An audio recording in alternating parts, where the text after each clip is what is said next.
Hello વિદ્યાર્થી મિત્રો, good morning, જય શ્રી કૃષ્ણ, જય સ્વામિનારાયણ.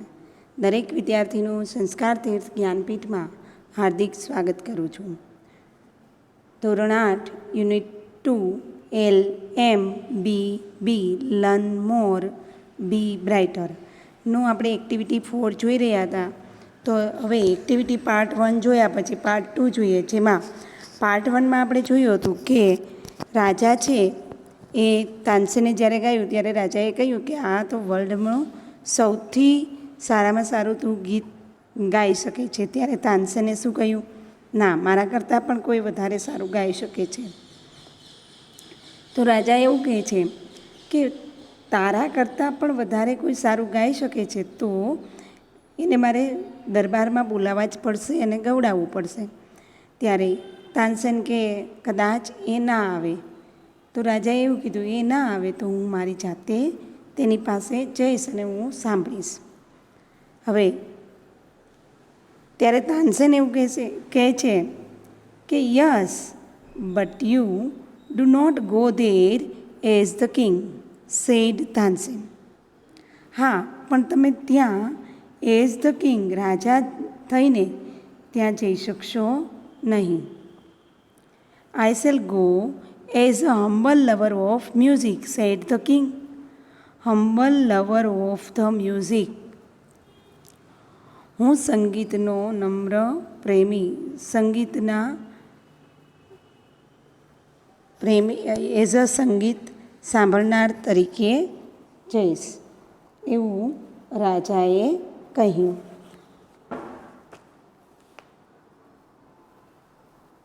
સંત હરિદાસ વોઝ ધ મેન. સંત હરિદાસ એક માણસ, સામાન્ય માણસ હતા. તાનસેન ટોલ્ડ અકબર અબાઉટ હિમ. તાનસેન રાજા અકબરને તેના વિશે કહેતો હતો. તેના વિશે કહેતો હતો.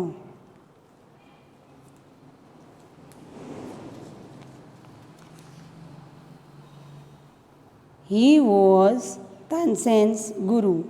He was Tansen's guru. તે તાનસેનના ગુરુ હતા. તે તાનસેનના ગુરુ હતા. He lived very simple life.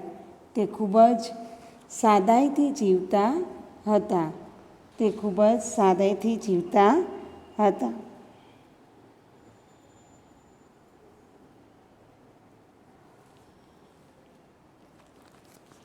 He was devoted. He was devoted to music and Lord Krishna. અહીંયા નવા શબ્દ તરીકે devoted એટલે સમર્પિત થયું.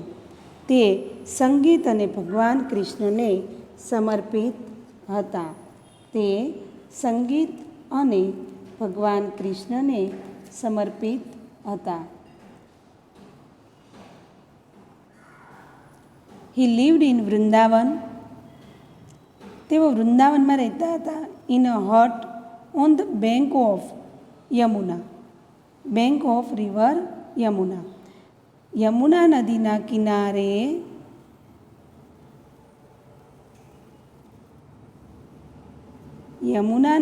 કિનારે તે એક ઝૂંપડીમાં વૃંદાવન રહેતા હતા. એટલે કે વૃંદાવન યમુના નદીના કિનારે એક ઝૂંપડીમાં રહેતા હતા. His disciples. અહીંયા ડિસિપલ્સ એટલે તેમના અનુયાયી અથવા વિદ્યાર્થી. Where Baiju Bawra and Tansen. અને તેના બૈજુ બાવરા અને તાનસેન તેમના શિષ્ય હતા. When Tansen and the king reached the place. જ્યારે તાનસેન અને રાજા તે જગ્યા પર પહોંચ્યા, Sant Haridas was busy with his daily routine.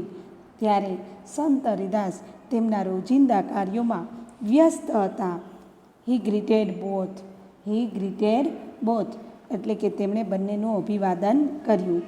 When they requested him to sing. જ્યારે તેઓએ તેમને ગાવા માટેની વિનંતી કરી. હી સ્માઇલ્ડ એન્ડ સેડ, તે હસ્યા અને કહ્યું, I am not a great musician, હું મહાન સંગીતકાર નથી. આઈ સિંગ એઝ યુ સિંગ, હું તમારા જેવું જ ગાઉં છું. I left singing many days ago, મેં ઘણા દિવસો પહેલાં ગાવાનું છોડી દીધું છે. સો આઈ કાન્ટ સિંગ પ્રોપરલી, તેથી હું બરાબર ગાઈ શકતો નથી. સંત હરિદાસ કેવા હતા અને સંત હરિદાસ વિશે તે અકબરને શું કીધું, તો કે તાનસેન તેમના ગુરુ હતા, તે સાદું જીવન જીવતા હતા. તેનું જીવન સંગીત અને ભગવાન કૃષ્ણને સમર્પિત હતું. સંગીત અને સમર્પિત હતું અને ત્યાર પછી બંને એમ વાતો કરતાં કરતાં ત્યાં એ જગ્યાએ પહોંચી જાય છે અને પછી તે સંત હરિદાસ રોજિંદા કાર્યોમાં વ્યસ્ત હોય છે અને એમનું સ્વાગત કરે છે. જ્યારે એ એમ કહે છે કે તમે અમારા માટે કંઈક ગાઓ, ત્યારે કહે છે કે હું પણ સામાન્ય ગાયક તમારા જેવું જ ગાઉં છું, પણ મેં ઘણા દિવસોથી ગાવાનું છોડી દીધું હોવાથી હવે હું બરાબર ગાઈ શકતો નથી. Tansen his favorite disciple. Tansen, his favorite disciple, could not persuade him to change his mind. અહીંયા persuade એટલે થશે કે મનાવવું. ચેન્જ ઇઝ માઇન્ડ એટલે તેમનું નિર્ણય બદલવું, એનું મન બદલવું. તો તાનસેન તેમનો ફેવરિટ વિદ્યાર્થી હતો, પણ તે પણ તેમનો નિર્ણય બદલી મનાવી શક્યા નહીં. પરસ્વેડ મીન્સ મનાવી શકવું નહીં. તેમના માનીત શિષ્ય તાનસેન પણ તેમનો નિર્ણય બદલવા મનાવી શક્યા નહીં. હાવેવર એટલે તો પણ તાનસેન જાણતો હતો how to gate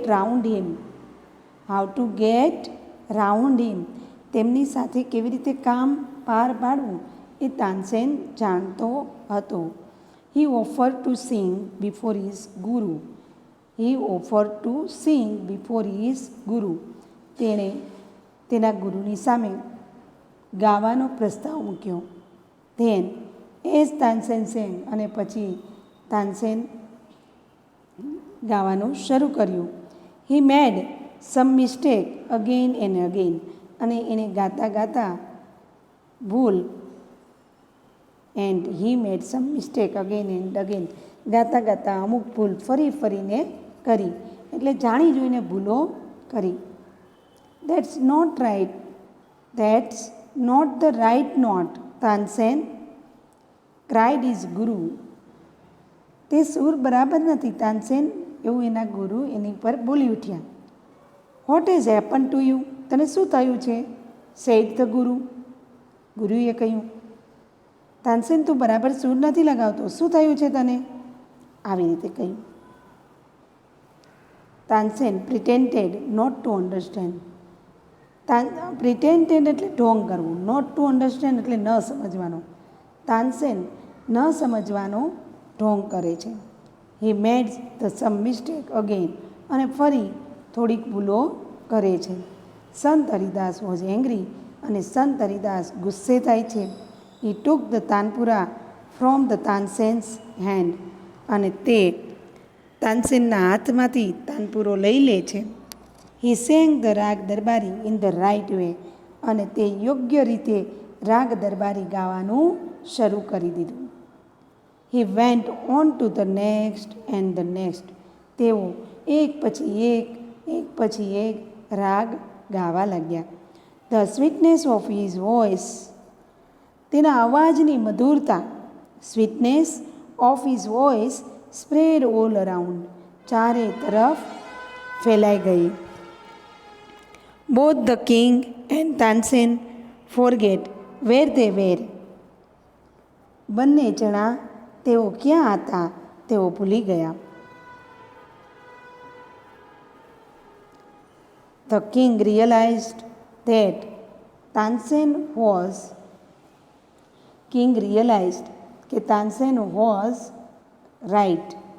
Tansen was right, આગળના પેજમાં આપેલું છે. તો ત્યારે રાજાને એવું થાય છે કે તાનસેન સાચા હતા.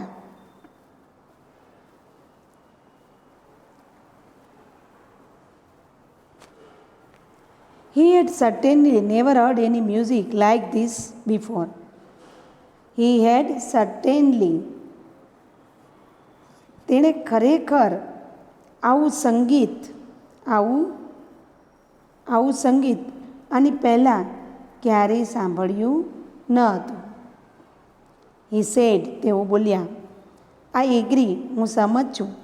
સંત Haridas is the greatest musician. Sant Haridas સૌથી મહાન સંગીતકાર છે. No other musician is so great as him. તો આ નો અધર મ્યુઝિશિયન એટલે કે એના જેવો બીજો કોઈ મહાન સંગીતકાર નથી. અહીંયા the greatest a superlative degree દર્શાવે છે અને no other musician so as a comparative degree દર્શાવે છે. જ્યારે ફર્સ્ટ ચેપ્ટરની અંદર WH ક્વેશ્ચન વર્ડ આવતા હતા, જ્યારે સેકન્ડ ચેપ્ટરની અંદર આપણે ડિગ્રી શીખવાનું સમજાવે છે કે આપણે અહીંયા કમ્પેરિઝન કે અહીંયા ધ ગ્રેટેસ્ટ સંત Haridas is the greatest musician, સૌથી મહાન સંગીતકાર છે. નો અધર મ્યુઝિશિયન કોઈ બીજો સંગીતકાર એના જેટલો મહાન હોઈ શકે નહીં. They walked back silently.